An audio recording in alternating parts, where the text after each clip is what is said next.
Mai ezoya te na amona pena population de bazo kemba pena ya garance d'eau. Bamoso ba commencer le pena mai ya forage. Bon, omoni pena population to moni citerne na ciment. Na ebite citerne wana eza nani ya chango. Bon, to moni neti bato ya régie de l'eau nde ba yewa na pena na citerne wana po basonga pena population na moi quantité d'eau ya komela. Bon, à part oyo ya komela soki ya kosokola ba toka na bango pena kama ya oyo ya njili wana.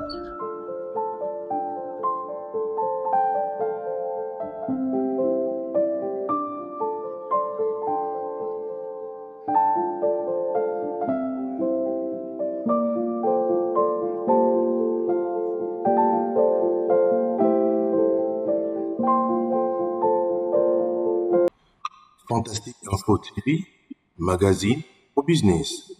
N'oubliez pas de vous abonner gratuitement.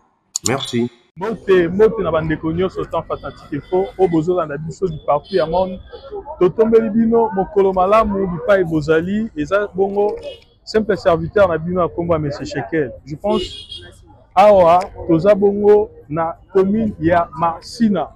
Bipai nini o to expliquer bino après vent oyaki ya mai etondaki maintenant toza maintenant na crise o babengi ya donc absence ya eau potable ezomona na te donc na ba famille toza mpe na crise wana yango tokozwa ba intervenant bongo bakoloba bako expliquer comment est-ce que toza na crise ya mai mote et puis on va expliquer biso a toza na commune mpe quartier ni toza na commune ya Masina quartier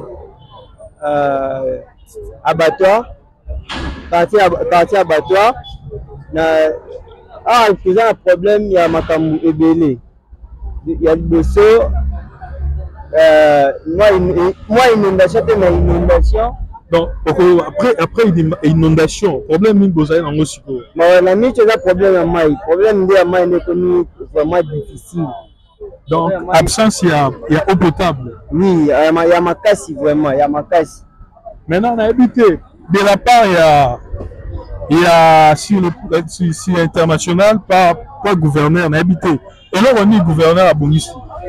Bon, et là, au moment où moi, il y a Malonga, ils ont la passe courant et tout le monde. Donc, et là, Malonga, vraiment, tout le monde a au gouvernement, gouverneur à Bonissi, ils ont été.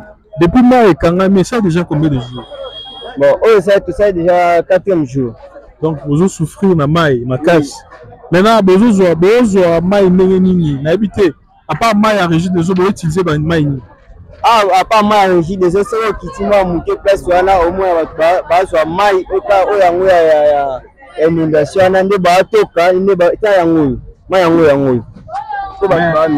mais maille et vous causez un problème. Est-ce que vous causez un problème? Oui, bien sûr, mais il y a eau potable, il y a refoulé déjà où tu connais la sanité, donc donc merci beaucoup papa. Donc awa toza na problème moko, je crois bandeko bazo loba toza na problème moko ya absence ya eau potable. Donc après 20 euros il y a une inondation et Saramaki na Petro Congo précisément na Masina. Maintenant, to comme il y a problème ya mai, ça fait déjà plus ou moins 4 jours aux populations zoloba. Motende. Bonjour. Donc on expliquer plus à tous la commune et quartier. Bon, on a 100 fils, précisément entre deux écoles, il y a Don Bosco na Arche. La commune. Bon, tout ça dans la Masina Petro Congo. Vraiment. Maintenant, mais tu peux expliquer plus que aucun inondation, mais après en haut, n'habité problème nini. Est-ce que mai ezoya to régie des eaux kanimai? Bon, mai ezoya te na amona pena population de bazo kemba pena ya garance d'eau. Bamoso ba commencer le pena mai ya forage. Bon, omoni pena population to moni citerne na ciment. N'habité citerne wana eza nani ya chango. Bon, to moni neti bato ya régie des eaux nde ba yewa na pena na citerne wana po basonga pena population na moi quantité d'eau ya komela. Bon, à part oyo ya komela soki ya kosokola ba toka na bango pena kama ya oyo ya njili wana. Donc depuis mai Kangami, ça fait déjà combien de jours? Il y a de cela sur 4 jours. Maintenant on a habité, besoin vivre neni parce que batuba nous besoin ba oh c'est la vie. On a habité Bino sans maï, n'habité pendant 4 jours, vous vivez.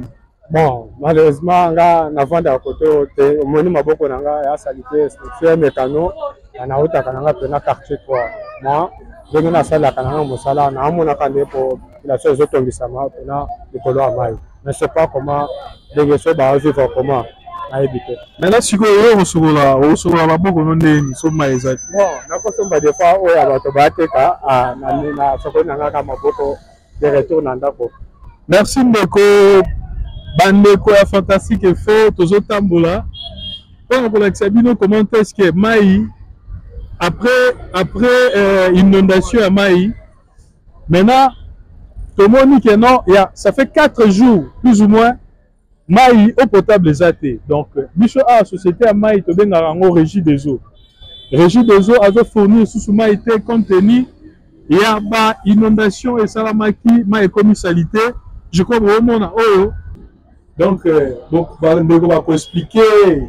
Je crois que vous avez vu mon kuna. Donc, problème, il y a maï. Maï vraiment eau potable les athées depuis l'inondation. Na habité, tous un problème, il y a grave.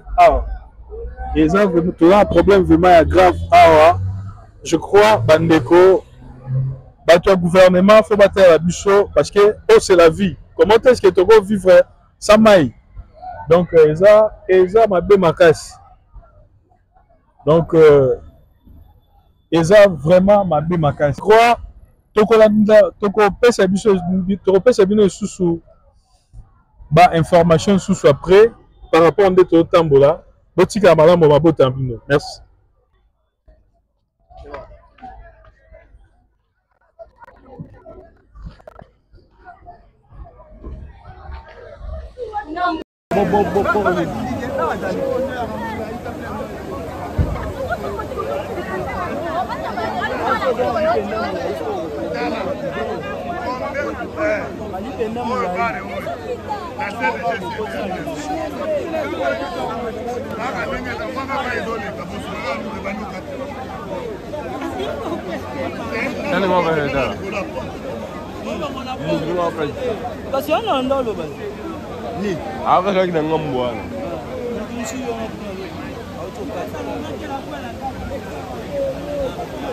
Comment la mêlée?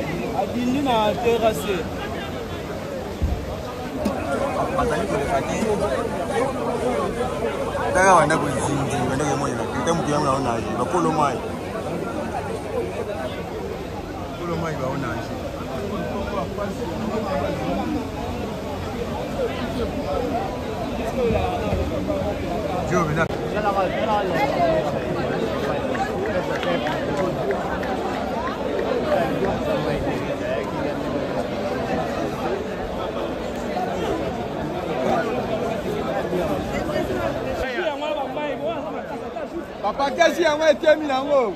Eh! Le temps n'a que ça. On a le Liban à la terre. On fait les solutions et on est dans la lande. On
Fantastique Info TV, magazine au business. N'oubliez pas de vous abonner gratuitement. Merci.